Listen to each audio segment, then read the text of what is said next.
My brother Walter was a flying officer with the Royal Canadian Air Force, and he put in 52 missions over Europe during World War II.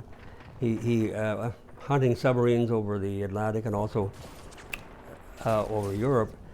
So when he came home, at the end of the war, I was 14, and I was sort of jealous of him that he had served in the war and I had been too young. And so when Korea came along 5 years later, it just came as a kind of a golden opportunity to do something similar to what he had done. The vast majority of people who entered the Korean War didn't know much about Korea, but we wanted to save the Korean people from communism, from this communist dictatorship.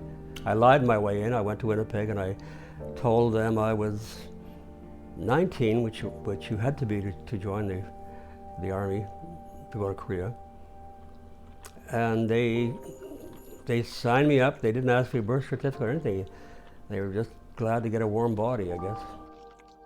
It's still very vivid in my mind. Remember, I'm 19 years old.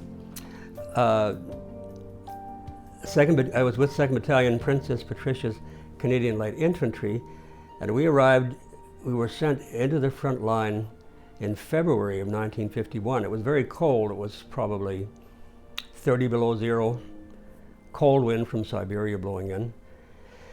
And we arrived in this field right in front of the front line, and the first thing we saw was about 70 black American soldiers, and they were scattered all over the field. They were mostly naked.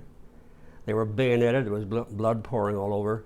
They had been machine gunned. Apparently they had fallen asleep the night before, and the Chinese had snuck up on them and just killed them all in their sleeping bags.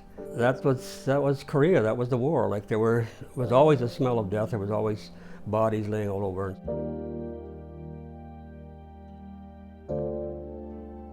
This was the beginning of the so-called April major offensive by the Chinese Communist Army. There were 700 of us and 20,000 of them.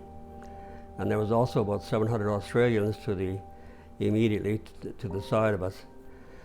So they just simply came in huge waves and surrounded us. So we were surrounded for a couple of days. We couldn't get out. Further to the west of us, the British lost a whole battalion. Like the British Gloucester Battalion was surrounded, wiped out. There were, of the 700, 800 men, they had only about 50 survived. The others were killed or captured. Well, I was with the mortar platoon, and we were firing our mortars in support of the rifle companies. About 500 Chinese were advancing up the hill towards our position, but what they didn't realize is that we had 6 half-tracks sitting there with 6 50 caliber machine guns all lined up in a particular row. They must have thought that they had encountered some massive force. They didn't. There were 30 of us sitting there with 6 50 caliber machine guns and 6 mortars. And our mortars, we turned around 180 degrees. We were firing them straight up in the air, and the bombs were landing about 100 yards in front of us and on top of the Chinese. When we came back from Korea, I think the general public was fed up with war. Remember, we had the Second World War, 1939 to 45, and then when the Korean War started, people weren't terribly happy. They said, well, we don't need any more war.